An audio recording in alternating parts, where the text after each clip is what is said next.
ஆதியாகமம் 50வது அதிகாரம் 10வது வசனம் முதல் 18வது வசனம் வரை. அவர்கள் யோர்தானுக்கு அக்கரையில் இருக்கிற ஆத்தாத்தின் போர்க்களத்தில் வந்தபோது அவ்விடத்தில் பெரும் புலம்பலாக புலம்பினார்கள். அங்கே தன் தகப்பனுக்காக 7 நாள் துக்கங்கொண்டாடினான். ஆத்தாத்தின் களத்திலே துக்கங்கொண்டாடுகிறதை அத்தேசத்தின் குடிகளாகிய கானானியர் கண்டு, இது எகிப்தியருக்கு பெரிய துக்கங்கொண்டாடல் என்றார்கள். அதினால் யோர்தானுக்கு அப்பாலிருக்கிற அந்த ஸ்தலத்திற்கு ஆபேல் மிஸ்ராயிம் என்னும் பேர் உண்டாயிற்று.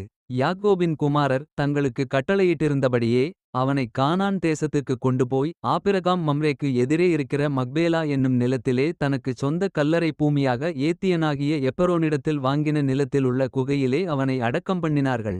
யோசேப்பு தன் தகப்பனை அடக்கம் பண்ணின பின்பு அவனும் அவன் சகோதரரும் அவனுடைய தகப்பனை அடக்கம் பண்ணுவதற்கு அவனோடே கூட போனவர்கள் யாவரும் எகிப்துக்குத் திரும்பினார்கள். தங்கள் தகப்பன் மரணமடைந்ததை யோசேப்பின் சகோதரர் கண்டு, ஒருவேளை யோசேப்பு நம்மை பகைத்து நாம் அவனுக்கு செய்த எல்லா பொல்லாங்குக்காகவும் நமக்கு சரிக்குச் சரிகட்டுவான் என்று சொல்லி யோசேப்பினிடத்தில் ஆள் அனுப்பி, உம்முடைய சகோதரர் உமக்குப் பொல்லாங்கு செய்திருந்தாலும் அவர்கள் செய்த துரோகத்தையும் பாதகத்தையும் நீர் தயவு செய்து மன்னிக்க வேண்டும் என்று உம்முடைய தகப்பனார் மரணமடையுமுன்னே உமக்குச் சொல்லும்படி கட்டளையிட்டார். ஆகையால் உம்முடைய தகப்பனாருடைய தேவனுக்கு ஊழியக்காரராகிய நாங்கள் செய்த துரோகத்தை மன்னிக்க வேண்டும் என்று அவனுக்குச் சொல்லச் சொன்னார்கள்.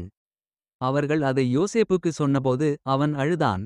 பின்பு அவனுடைய சகோதரரும் போய் அவனுக்கு முன்பாக தாழ விழுந்து, இதோ நாங்கள் உமக்கு அடிமைகள் என்றார்கள். Genesis chapter 50, verses 10 to 18. And they came to the threshing floor of Atad, which is beyond Jordan, and there they mourned with a great and very sore lamentation.